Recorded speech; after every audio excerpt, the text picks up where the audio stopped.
ఏకాదశి రోజు అయోధ్య రామమందిరపై జెండా 600 సంవత్సరాల తర్వాత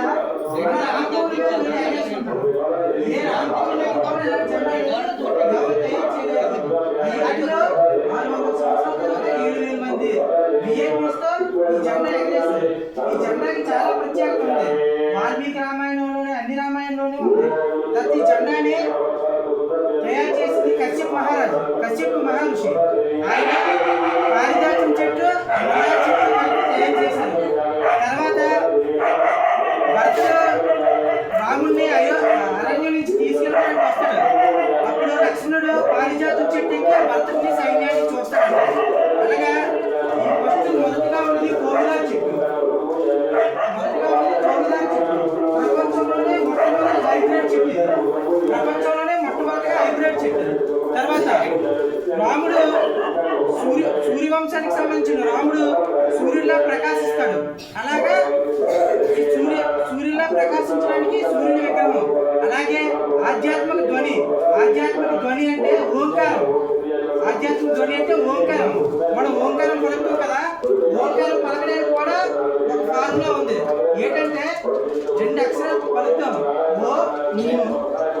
ఓ అనే పదాన్ని 75% పలకాలి, అనే పదాన్ని 25% పలకాలి.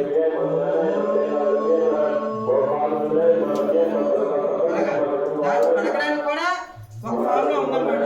అయితే మనం కూడా మన గ్రామంలో ఇంకోటి ఏకాదశి రోజు ఈ యొక్క అయోధ్య రాజ్య చిహ్నమైన కోవిలార్ చెట్టు కలిగిన సూర్య భగవానుడు కలిగిన ఓంకారం సింబల్తో ఈ యొక్క అయోధ్య రామరాజు యొక్క జెండా ఎగరేస్తాము. 30వ తారీఖు అంటే ఎల్లుండే. మీకు వీలైనంత మందిని తీసుకురండి, మీకు వీలైనంత మందిని చెప్పండి. ఇలా మన ఊళ్ళో జరుగుతుంది. అలాగే మన వాళ్ళు కూడా ఆ రోజు ఉత్తర ద్వారంగా దర్శనానికి కూడా రాముల వారిని ఏర్పాటు చేద్దాం. పక్క పెడదామా? వచ్చేస్తాం.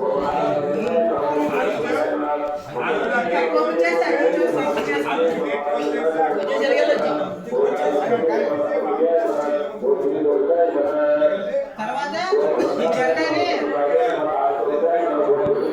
ఈ జెండాని పైన మన రామ మందిరంపై ఎగరేసినప్పుడు కూడా మన వాళ్ళందరూ అక్కడ వర్షానించాడు, బయటకు వచ్చి వర్షానించాడు. స్వామిని కూడా చెప్పాడు, స్వామిని కూడా వెంటనే వచ్చేస్తారు. ప్రతి ఒక్కరూ జై శ్రీరామ్ అని అలాగే రామనామ సంకీర్తనతో చాలా చక్కగా చేస్తే చాలా అద్భుతంగా ఉంటుంది. ఆల్రెడీ ఇది వేరే వాళ్ళకి పెట్టాను. వేరే వాళ్ళకి పెడితే మాకు జెండా ఉండాలా లేదా మా ఊరు వచ్చి ఎక్కడైతే నేను ఎంత కష్టపడి మా ఊరు గ్రామానికి మా రామాలయం చేసుకున్నాను. మా రామాలయం 1951లో కట్టారు. స్వతంత్రం వచ్చిన 5 సంవత్సరాలకే మా రామాలయం ఉంది. పురాతన రామాలయం అది. మేము మా జనాలందరూ 3 గంటలు 4 గంటలు వేసి కష్టపడి 50 మంది 40 మంది కూడా ప్రతిరోజు చేస్తున్నారు. వాళ్ళందరి కోసం, ఆ భగవంతుడి కోసం, మా గ్రామ క్షేమం కోసం ఈ యొక్క కార్యక్రమాన్ని చేస్తున్నాను చెప్పాను. నిజంగా చాలా బాగుంటుంది ఈ కార్యక్రమాన్ని కానీ చేస్తే. అందరూ గుర్తించుకోండి. ఇంకోటి ఏకాదశి రోజు ఉదయం చాలా మంది పిల్లలు కూడా వస్తారు. దీన్ని తయారు చేయడానికి కష్టపడిన 4 ఆడవాళ్ళు కూడా వస్తారు. 3 పిల్లలు ఒక ఆవిడ కూడా వస్తారు. జై శ్రీరామ్.